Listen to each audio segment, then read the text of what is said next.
The recipe for a compact crossover is quite simple. Start with a popular B-segment hatchback, throw in a dollop of extra ride height and garnish liberally with tons of rugged embellishments.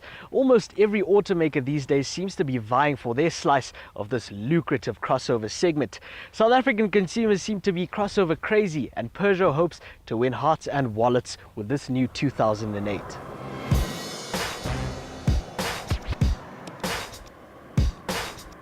If you can spot some resemblance to the 208 hatchback, that is no coincidence. This car is based on the architecture of its spunky sibling. But while the similarities are there, they did strive to give it a more unique persona. In typical crossover fashion, it is a mishmash of things. You can see elements of the Peugeot partner van in the way this roof slopes upwards. The chunkier stance recalls the larger 3008, and you can even sense little hints of wagon from the rear. It has that feisty urban warrior facade, but with all those shiny embellishments, you aren't going to want to get it really messy. I think the 2008 is unconventionally pretty, like the actress Zoe Deschanel from The New Girl.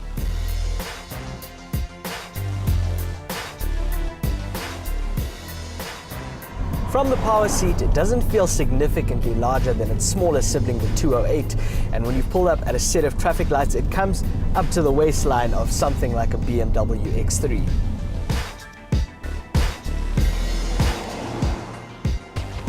Thankfully, it's lost none of the agility and playfulness of its hatchback sibling.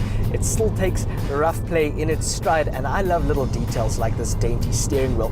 Of course, highway cruising seems to be its forte, and it settles quite nicely at the national limit.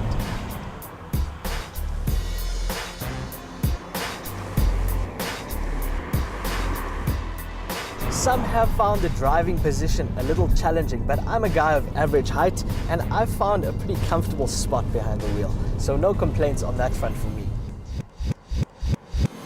But there are two things that soured the driving experience in this 2008. The first is the sloppy nature of this 5-speed manual transmission, and the throw from first to second is quite long. The second is that labored engine tone when you're keeping the revs up in the city. Although consumption is good from this 1.6 litre normally aspirated engine, and over a 150 kilometer test run yesterday, we achieved a very good figure of 6.5 litres per 100 kilometers. We said just now that you wouldn't want to get it filthy, but the folks at Peugeot have a different idea. There's a little selector dial here which offers settings for various surfaces, a bit like the terrain response system in a Land Rover. It's very novel, but we doubt it'll see much use. Overall, it does feel a lot more confident on the road than its direct rival, the Ford EcoSport, although that Nissan Juke is still quite a good choice for those who want a more spirited experience from a crossover.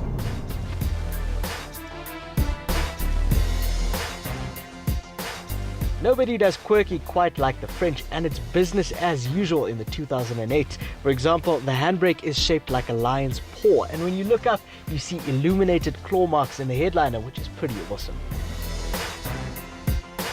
This dashboard boasts interesting textures, and the cabin overall is quite classy, and quality is hard to fault. There's a lot in the way of standard kit as well. Most notable is the inclusion of this color touchscreen interface with Bluetooth and navigation. You don't get a CD player, but you do get 2 USB slots to make up for that. The boot is less miserly than rivals too, which will make it a more appealing choice to small families and those with slightly more adventurous lifestyles. Right now there is only one model in the range, this 1.6 Allure at 269,900 Rand. It is slightly more pricier than the rivals from Nissan and Ford, but the extra stuff is tangible and it does feel a little bit more modern. You could also opt for the Suzuki SX4, but if you want the model that's closest to this in specification, you'll have to fork out about 20,000 Rand extra. With this in mind, it really seems as though Peugeot has thrown a cat amongst the compact crossover pigeons, and at this price point, it really makes a convincing argument.